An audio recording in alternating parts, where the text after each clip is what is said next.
Hi, everybody. Adam here with Lower22Vets. I have my very good friend Victoria Wood with me here today, and she's going to talk about her business and really put it out there why she's one of our featured businesses on the app. Um, First, before she does that, I would like to say thank you to her for all the support since day one that we've been putting this plan together. She and Ryan have been just absolutely wonderful in their support. And so want to give you guys a chance to meet her and hear about what she does. So go ahead, Vicky, and take it away. Hi, Adam. Thanks for having me on. Hello, everyone. My name is Victoria. I own a retail store in Metairie, Louisiana, which is just a couple miles outside of New Orleans, Louisiana, called Fleur de Tiger. That is a new name. We have recently rebranded our shop. Previously, we were the Vaping Tiger. My business partner, Jeff, and I actually opened the shop in 2014. We came from California, where we met Jen and Adam and became really good friends with them. That's where the whole vape scene really started and got booming, but decided that the market was really saturated in California. So we moved back home to Louisiana, where we are both from, and decided to open a vape shop. So for the past 8 years, vaping has been our lives. Unfortunately, we are experiencing a lot of difficulties on a federal level as far as the regulations that have come down on vaping. So we decided to rebrand our shop, and we are now carrying alternative products such as kratom, hookah with some shisha, a lot of CBD products with the Delta 8 and the Delta 9. And we are still maintaining a little bit of the vaping products, such as your batteries, your tanks, your mods, stuff like that. But we have kind of scaled back on the vape side and got a little bit more to the alternative side. Awesome. Actually, there's one thing that I've never heard of before. What is kratom? The way kratom is processed is down into a powder that they will either put into capsules, or you can put the powder straight into water or a juice or a smoothie of types. And it's supposed to have different properties that will give you a different experience based on what your ailments are. So my business partner, Jeff, for instance, has severe back pain. He has undergone 2 back surgeries and is still in an immense amount of pain. So a lot of people that have opioid addictions will begin on kratom because it is a close relative. It's not as close as it is to the coffee plant, but it's a close relative of the opium plant as well.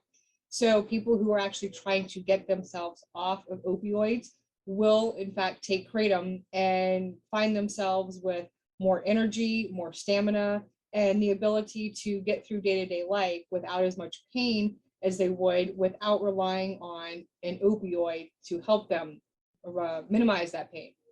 So generally, I recommend people starting with a very low dose of kratom because just like with caffeine, nicotine, or anything else, it is addictive and it can become addictive.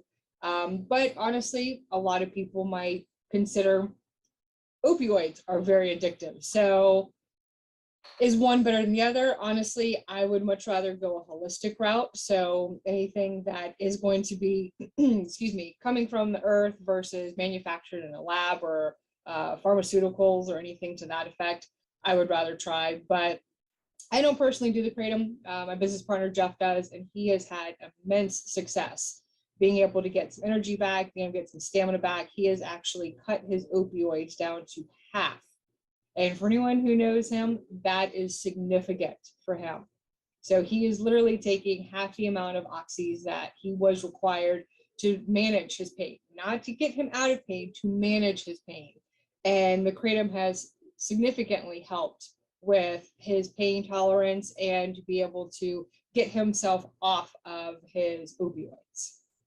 That's cool. Yeah, I've known obviously you and Jeff for like 8-9 years now, and Jeff is not like a small dude. Like Jeff makes me feel small, and that's hard being like 6'2", 220. Like I feel tiny around this guy. So everyone like, does. to hear how that's actually helping him, I'm super happy for him. Absolutely. What what can somebody expect when they actually enter your store? And the reason why I really ask this is not because of the whole alternative versus where the vape scene was, but like I really, one of the things I super appreciate about you is the decorations that you do for all the holidays and everything. So what can people expect when they come into your store? Like, given Halloween's just huge out there. So the way we originally decided to set up our store was to be comfortable and welcoming to anyone who walked through their front door. When Jeff and I were going to all the different vape stores in California, we realized that it was a very male-driven industry, and there were a lot of places that I walked into that I didn't feel personally comfortable as a female walking into them. So we wanted to make a shop that anybody who walked in would feel comfortable. It didn't matter if you were older, younger, college kid, 80-year-old lady, didn't matter. We wanted to have a comfortable clientele in our store. So we have pretty purple walls and we have comfortable chairs to come and sit. But the decorating thing, that is one of my happy places. I love to decorate, and Halloween especially is my favorite holiday. So if you happen to come into our store in October, December, or anything else like that, you will. It's after the 4th of July. You are technically allowed to start. You are allowed to start right now. It's funny you say that, because I actually sent my fiance a cute little meme that says 4th of July is over, time to start decorating for Halloween. Now, my guys, my employees that run my shop, though, they told me I've got to wait until at least mid-August. They would prefer I wait until September. They're like, all right, give it till at least mid-August before you start bringing out the Halloween decoration. So I'm going to try. But if you walk in, yes, it looks like Michael's exploded all over the place. There are ghouls hanging from the ceilings. There are things that will scream at you when you walk past. There's little creepy dolls on little tricycles that just roam the store. It's cool. It's a really fun place to be. Awesome. And with this basically new side of your business, is there anything that you are seeing right off the bat that you are just like having just amazing sales with, like product wise? Is there anything like that going on right now? The CBD is actually doing quite well. So up until August of last year, the state of Louisiana had been very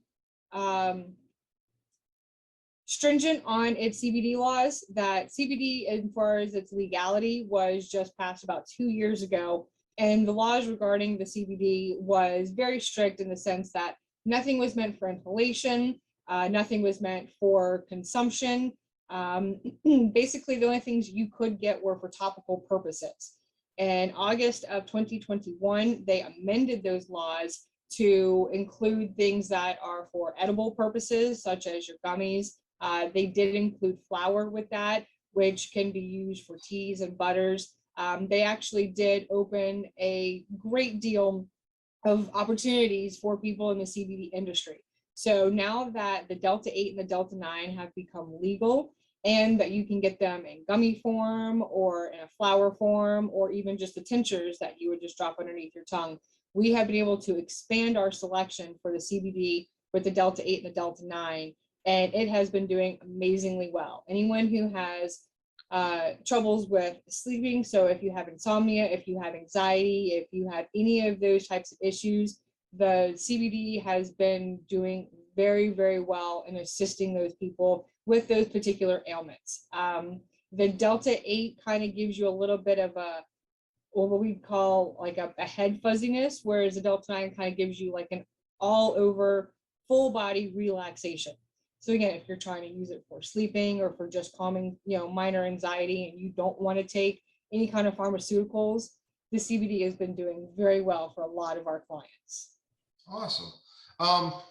I know another thing that you were huge in doing when you guys were solely a vape shop was the trade shows and anything. Do you guys have anything planned like that or anything like that lined up soon? Unfortunately, no. Given the state of the vaping industry currently, most people are just kind of either laying low or they are doing what we're doing, and they're rebranding and branching out and bringing in different products to be able to maintain business. It's very sad to say that in the past year and a half, 2 years, I have personally witnessed a great deal, like in the hundreds of locally owned mom and pop vape shops that have had to close their doors and go out of business because of all of the government overreach and all of the regulations that have come down on our industry as of late. So unfortunately, we have reached a point in time where it's either pivot and try and come up with something else to do, or you close your doors. For us, closing doors is just not an option to us. Our customers would not be happy with that, and I personally just won't deal with that. So if it's something I need to do to keep my doors open, which is bringing in some of the hookah and some of the kratom and stuff like that, then honestly, that's what I'm going to do. I'm just looking at your little store right now and stuff like that. I'm kitchen accessories. Oh yeah. What is this going to lead into? Whipped cream can. What the crap? What is a whip? Okay, talk about the whipped cream canisters, please. The whipped cream canister is really cool because all you need is the what's called a charger, and it has nitrous oxide and this little silver tube, and you insert that into the whipped cream canister. You also can add some heavy cream to it, and boom, you have fresh homemade whipped cream that you can add to stuff. That's super cool. Do people put the flavoring inside the whipped cream canister? You can. You can actually put the flavoring inside the whipped cream, and you can make it whatever flavor you want it.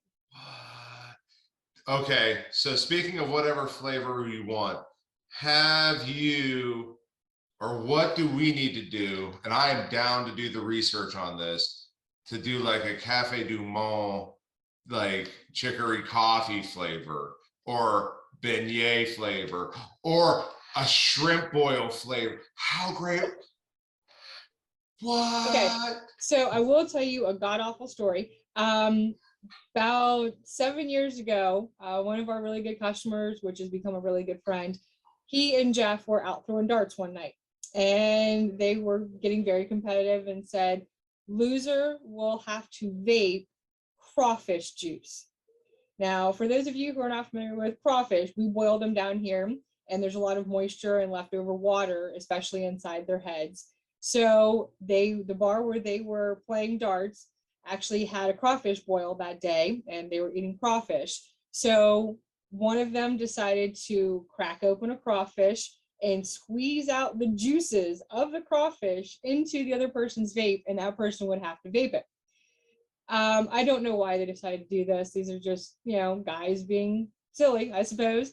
But unbeknownst to me, the next day, the friend that had actually lost the bet and had to vape the crawfish head juice, he came in and he said, you know what, Vic, my tank's not tasting right. Can you taste this and see what's wrong with it? And I went, sure. No. And I hit his mod, not realizing, and it was the most awful thing I have ever just experienced. Yeah, I don't recommend it. It was just absolutely atrocious. So a shrimp or a shrimp boil flavor would probably not be very good. The irony of it is we used to have a beignet flavor, but unfortunately that didn't make the cut. When it came time to register all of our flavors with the FDA, we just ran out of time, and unfortunately that one didn't get registered. But we used to have a beignet flavor. Okay, and correct me if I'm wrong, but for those that don't know what a beignet is, it's a donut. It's a fried donut. Better. Yes. And it's a thing that you can only really do because Louisiana has stupid weather and the humidity makes it wonderful. And it's like the best donut with powdered sugar on it in the entire world.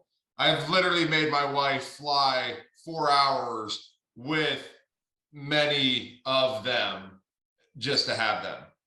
So. Well, and the best way I try to explain it to people is it's kind of like a funnel cake, but better, because a lot of times the funnel cakes will get really crispy, especially the outer edges and stuff like that. Right. So you're still dealing with the same dough and the powdered sugar. It's just we do them in like really big pockets, so they're mushy and delicious. They are. This was good.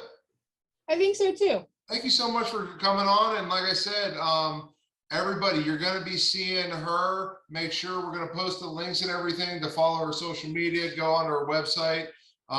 Make sure you check them out. They've been huge supporters of us since day one. Thank you so much, Vicky. And You're very welcome. I just hope you guys have a great day. I thank you too. I hope you guys have a wonderful day.